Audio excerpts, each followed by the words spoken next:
സച്ചിൻ അവിടെ പുത്തുമലയിലുണ്ട്. അവിടുത്തെ കാര്യം കൂടി നമുക്കൊന്ന് അറിഞ്ഞിട്ട് വരാം.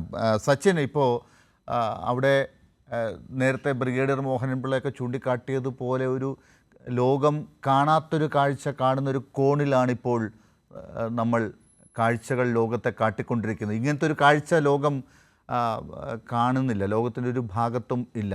ഈ മരണത്തെക്കുറിച്ച് മാത്രമല്ല, ഇങ്ങനെ മരണപ്പെടുമ്പോൾ ആ മരണത്തിൽ മണ്ണിലേക്ക് മടങ്ങുന്ന ആളുകൾക്ക് വേണ്ടി സർവ്വമത പ്രാർത്ഥനയ്ക്ക് വേണ്ടി ഒരുങ്ങി നിൽക്കുന്ന ആളുകളാണ്.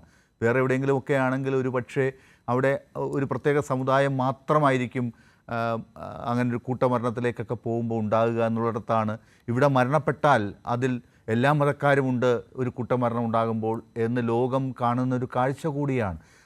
അതാണ് പുരോഹിതന്മാർ, വിവിധ മതങ്ങളിൽപ്പെട്ടവരൊക്കെ അവിടെ ഇപ്പോൾ കാത്തു നിൽക്കുന്നത്, ഈ മൃതദേഹങ്ങളെ കാത്തു നിൽക്കുന്ന കാഴ്ച. സച്ചിൻ,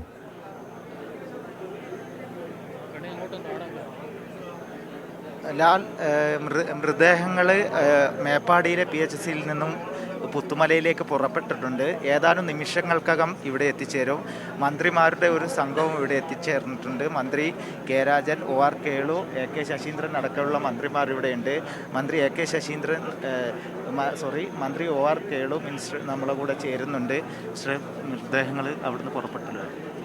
അപ്പോൾ ഇന്ന് നമ്മൾ തിരിച്ചറിയാത്ത കുറേ ബോഡികളുണ്ട്. പക്ഷേ അതിൽ ഡീകമ്പോസ്റ്റ് ആയിട്ടുള്ള 9 ബോഡിയാണ് ഇപ്പോൾ ഇന്ന് രാത്രിയോടുകൂടി അടക്കാൻ വേണ്ടിയിട്ട് നമ്മൾ തീരുമാനിച്ചിട്ടുള്ളത്.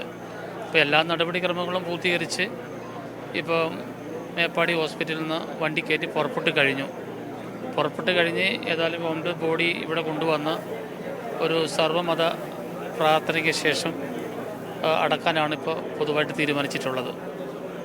ആദ്യം 30ഓളം മൃതദേഹങ്ങൾ എന്നാണ് അറിയാൻ വേണ്ടി സാധിച്ചത്. പിന്നെ അത് 8ആയി, ഇപ്പോൾ 9ആണ് പറഞ്ഞിട്ടുള്ളത്. അപ്പോൾ അത് ആദ്യം 8 ബോഡിയാണ് പറഞ്ഞത്. പക്ഷേ ഇന്ന് തെരച്ചിൽ നടത്തിയപ്പോൾ ഇന്ന് നിലമ്പൂർ വെച്ച് ഒരു ബോഡി അവസാനം കിട്ടി. അത് വളരെ അഴുകിയിരുന്നു.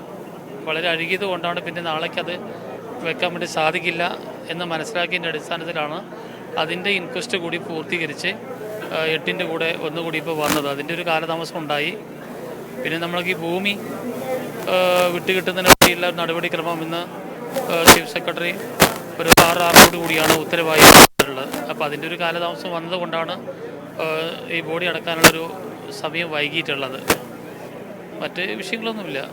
സച്ചിൻ, ഈ 67 ബോഡികൾ ഇന്നിപ്പോൾ അവിടെ അടക്കും എന്ന് ഇവിടെ വാർത്തകൾ ഒരുപാട് പോകുന്നുണ്ടായിരുന്നു. അങ്ങനെ ഒരു ഘട്ടം ഒരിക്കലും ഉണ്ടായിട്ടില്ലേ എന്നും ചോദിക്കാമോ മിനിസ്റ്ററോട്? നടപടിക്രമങ്ങളും പൂർത്തീകരിച്ചുകൊണ്ട് തന്നെയാണ് നമ്മൾ ഇത് ചെയ്യുന്നത്. അതിപ്പോൾ ബോഡി നമ്മൾ ഇൻക്വസ്റ്റ് തയ്യാറാക്കി പോസ്റ്റ്മോർട്ടം നടത്തി അതിനുശേഷം അത് എന്തെങ്കിലും തിരിച്ചറിയാനുള്ള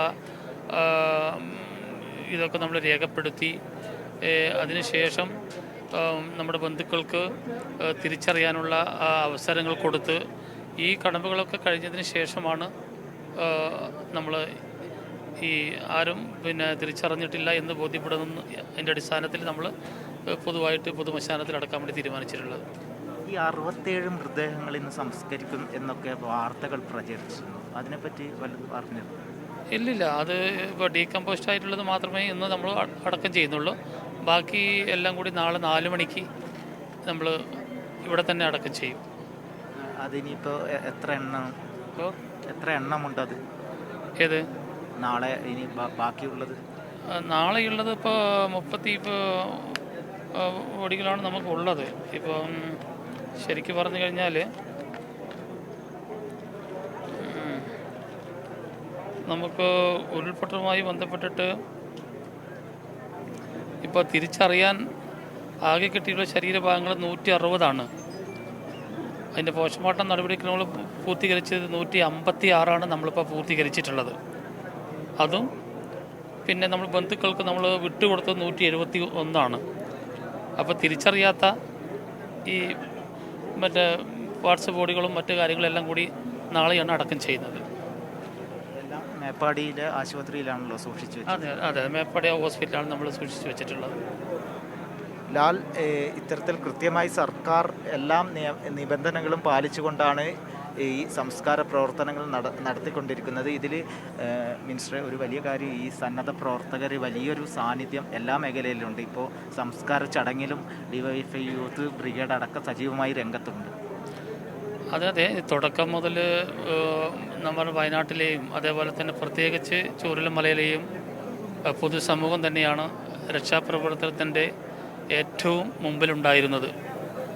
ആ ഒരു വലിയ ഒരു ജനാവലി അല്ലെങ്കിൽ ആ ഒരു വിഭാഗം ഈ അവസാന നിമിഷത്തിലും ഇതിൻ്റെ നടപടിക്രമങ്ങളോടൊപ്പം തന്നെ ചേർന്ന് നിൽക്കുന്നു എന്നുള്ളതും ഇനി കണ്ടുകിട്ടാനുള്ള ബോഡികൾ പരിശോധിക്കുന്ന കാര്യത്തിലൊക്കെ തന്നെ അവർ സജീവമായിട്ട് സർക്കാരിനോടും അതുപോലെ തന്നെ സൈന്യത്തോടും ഒപ്പം ഉള്ളത് വലിയ ഒരു കാര്യം തന്നെയായിട്ടാണ് നമ്മൾ മന്ത്രി എന്ന നിലയ്ക്ക് ഞാൻ വിലയിരുത്തിയിട്ടുള്ളത്.